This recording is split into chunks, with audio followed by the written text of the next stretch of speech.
आज हम जानेंगे पॉलिनोमियल्स के बारे में।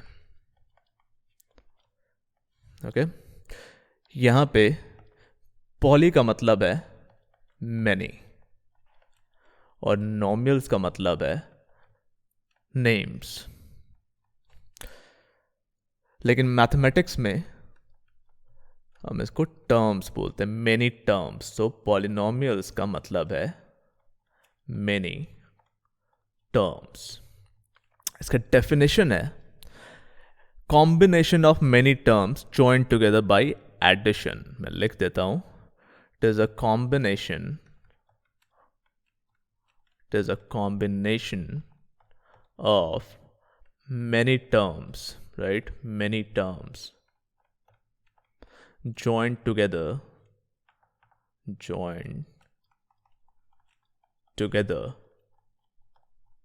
by addition. Okay, डेफिनेशन से बहुत ज़्यादा कुछ समझ में नहीं आ रहा है, तो हम एक एग्जाम्पल देखते हैं।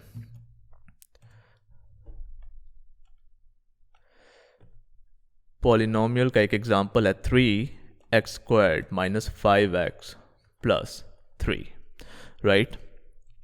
ये इसका एक एग्जाम्पल है, लेकिन मैंने बोला था यहाँ पे डेफिनेशन में जॉइंट टुगेदर बाय एडिशन, यहाँ पे सब्ट्रैक्शन भी है। तो कोई बात नहीं, हम इसको ऐसे भी लिख सकते हैं 3x² + -5x + 3, राइट? तो अभी एडिशन है। ओके, तो पॉलिनोमियल में हम यहाँ पे देख रहे हैं हमारे सामने 3 टर्म्स हैं, राइट? और डेफिनेशन में भी मैंने बोला था it is a combination of many terms. ठीक है, कई सारे टर्म्स हो सकते हैं, जितने टर्म्स आप चाहो उतने टर्म्स हो सकते हैं, लेकिन it has to be finite, infinite नहीं हो सकता है। ओके, ये मैं पहले क्लियर कर दे रहा हूँ। सो यहाँ पे कई सारे टर्म्स हैं, 3 टर्म्स हैं जॉइंट टुगेदर बाय एडिशन, इनको हम बोलते हैं टर्म्स। टर्म्स के यहाँ पे 3 कंपोनेंट्स हैं।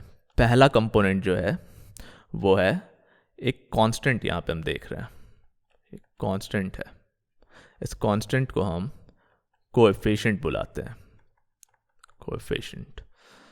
जो दूसरा टर्म है, जो दूसरा कंपोनेंट है वो है वेरिएबल। और तीसरा कंपोनेंट हम देख रहे हैं यहाँ पे एक्सपोनेंट है। एक्सपोनेंट मतलब raise to the power something. यहाँ पे मैं एक टेबल बना लेता हूँ ताकि थोड़ा और डिस्कस कर सकें इसके बारे में। यहाँ पे लिखेंगे हम टर्म या फिर मैं कलर चेंज कर लेता हूँ। यहाँ पे होगा हमारा टर्म, यहाँ पे होगा कोएफिशिएंट, यहाँ पे वेरिएबल और यहाँ पे एक्सपोनेंट। ठीक है, सो पहला टर्म था 3x²। दूसरा टर्म था -5x, राइट? और तीसरा टर्म था 3। तो यहाँ पे कोएफिशिएंट क्या है? यहाँ पे कोएफिशिएंट है 3, राइट? यहाँ पे 3 देख रहे हैं। इसका वेरिएबल क्या है? x, और एक्सपोनेंट क्या है? 2, 3x²। फिर दूसरे में हम देख रहे हैं, दूसरे टर्म में इसका कोएफिशिएंट है -5, वेरिएबल है x और एक्सपोनेंट है 1। इसको हम ऐसे भी लिख सकते हैं -5x⁻1, लेकिन ये इम्प्लाइड होता है तो हम ऐसे लिखते नहीं है। यहाँ पे इस टर्म का, तीसरे टर्म का कोएफिशिएंट है 3, वेरिएबल है x। ओके, x दिख नहीं रहा है, हम बात करते हैं इसके बारे में। और एक्सपोनेंट है 0, हम इसको ऐसे भी लिख सकते हैं 3x⁻0, this is equivalent to 3, right? इसको हम कांस्टेंट भी बुलाते हैं, कांस्टेंट। अब क्योंकि ये पॉलिनोमियल इन वन वेरिएबल है, तो हम कंसिस्टेंट रहने के लिए यहाँ पे x ले सकते हैं। ठीक है, अभी हम जानेंगे types of polynomials.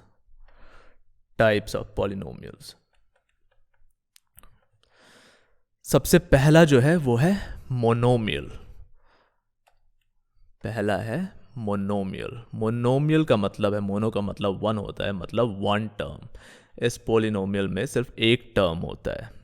For example 4, ये भी एक पॉलिनोमियल है और इस पॉलिनोमियल को हम मोनोमियल कहते हैं क्योंकि यहाँ पे सिर्फ एक टर्म है। 5x, ये भी सिर्फ एक टर्म है, इसको हम कांस्टेंट भी बोलते हैं by the way, constant, okay, क्योंकि यहाँ पे कोई वेरिएबल नहीं दिख रहा है। 5x भी एक तरह का मोनोमियल, ये भी सिर्फ एक टर्म है। जैसे 7x³ भी सिर्फ एक टर्म है, तो ये भी मोनोमियल है, ठीक है। दूसरा है बाइनोमियल। ओके, इसके एग्जांपल्स हैं जैसे 5x² - 3x, यहाँ पे दो टर्म्स हैं तो ये बाइनोमियल है। 7x³ - 2, ये भी बाइनोमियल है। 10z² - 5, ये भी बाइनोमियल है, ओके। फिर तीसरे तरह का पॉलिनोमियल है, उसको हम बोलते हैं ट्राइनोमियल। इसमें 3 टर्म्स होते हैं, 3 टर्म्स। बाइनोमियल में 2 टर्म्स थे, राइट, यहाँ पे मैं लिख देता हूँ 2 टर्म्स। वैसे ही ट्राइनोमियल में 3 टर्म्स हैं, जैसे 8x⁴ + 6x - 2, यहाँ पे हम देख रहे हैं 1 2 3, यहाँ पे हम देख रहे हैं 3 टर्म्स हैं, ओके, ये ट्राइनोमियल है। इसके बियॉन्ड जब हम जाएंगे, जब 3 टर्म से आगे जाएंगे, तो उन सब को हम सिर्फ पॉलिनोमियल बुलाते हैं, ओके। अभी हम जानेंगे what is not a polynomial. ये बहुत इंपॉर्टेंट है समझना, what is not a polynomial. What is not a polynomial. तो एक रूल तो जो हम फॉलो करते हैं, वो ये है, we can never divide by a variable. हम पॉलिनोमियल को कभी भी, अगर उसको पॉलिनोमियल कंसिडर करना है, तो कभी किसी वेरिएबल से डिवाइड नहीं कर सकते हैं। मैं लिख देता हूँ, we can never divide by a variable, okay. Example है, जैसे हम 5/x नहीं लिख सकते हैं। 5/x is not a polynomial. वैसे ही हम 2x² - x + 2 / x - 1 नहीं लिख सकते हैं, ये भी पॉलिनोमियल नहीं है, ओके। या फिर हम ये भी नहीं लिख सकते हैं 7/z, ओके। हम वेरिएबल से डिवाइड नहीं कर सकते। और यहाँ पे हम देख रहे हैं, यहाँ पे x है, यहाँ पे x - 1 है, यहाँ पे z है, ये तीनों वेरिएबल्स हैं, ओके। लेकिन हम क्या कर सकते हैं, हम ये कर सकते हैं, x/3, ये अलाउड है क्योंकि यहाँ पे कांस्टेंट है, यहाँ पे वेरिएबल था, राइट। हम क्या नहीं कर सकते हैं, हम ये नहीं कर सकते, 3/x नहीं कर सकते, ओके। और जो दूसरा रूल हम फॉलो करते हैं, वो है कि एक्सपोनेंट, किसी भी पॉलिनोमियल में जो एक्सपोनेंट हम यूज़ करते हैं वेरिएबल के साथ, वो हमेशा नॉन नेगेटिव इंटीजर होता है, ओके। फॉर एग्जांपल, हम क्या नहीं कर सकते हैं, तो इस रूल को अगर फॉलो करें, हम ये नहीं कर सकते x⁻² -2, क्योंकि यहाँ पे नेगेटिव एक्सपोनेंट है, ये अलाउड नहीं है, ये पॉलिनोमियल नहीं है। हम ये भी नहीं कर सकते x⁻1/2, क्योंकि 1/2 इंटीजर नहीं है, ये फ्रैक्शन है, ओके। हम ये भी नहीं कर सकते √x, क्योंकि ये दोनों इक्वल हैं। हम ये भी नहीं कर सकते y⁻a, क्योंकि ये वेरिएबल है, it has to be a non negative integer, okay. लेकिन हम ये कर सकते हैं, हम √2 लिख सकते हैं। √2 अलाउड है, लेकिन √x अलाउड नहीं है, क्योंकि यहाँ पे वेरिएबल है और ये कांस्टेंट है, ओके। अब हम जानेंगे डिग्री के बारे में।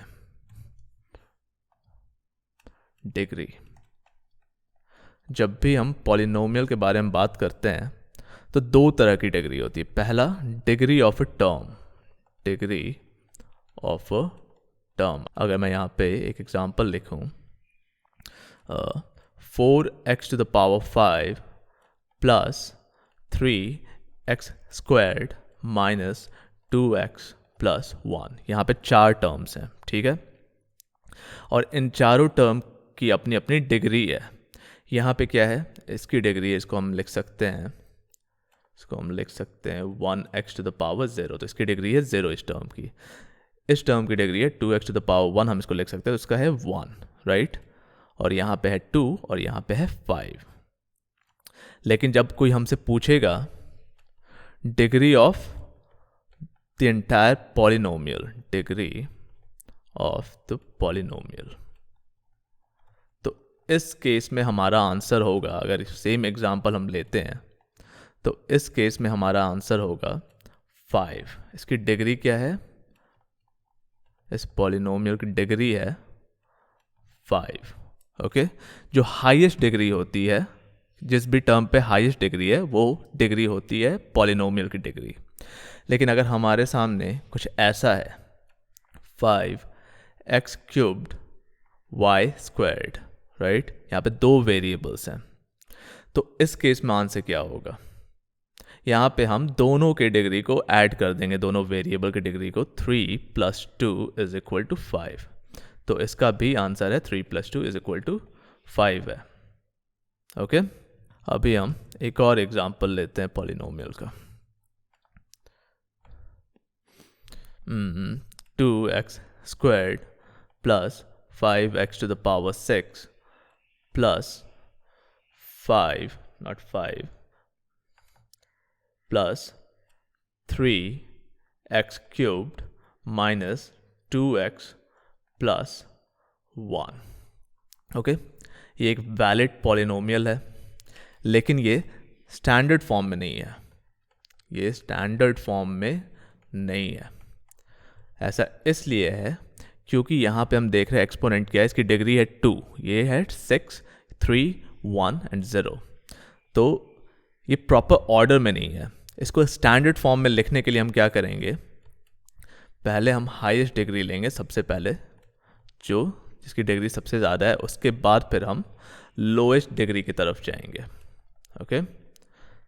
तो अगर हमको इसको स्टैंडर्ड फॉर्म में कन्वर्ट करना है तो हम इसको लिख सकते हैं, इस पॉलिनोमियल को हम रीअरेंज करेंगे और इसको हम लिख सकते हैं 5x टू द पावर 6, क्योंकि 6 हाईएस्ट डिग्री है, उसके बाद प्लस 3x क्यूब्ड, फिर हम लिखेंगे plus 2x squared minus 2x plus 1, okay. एक और एग्जांपल लेते हैं।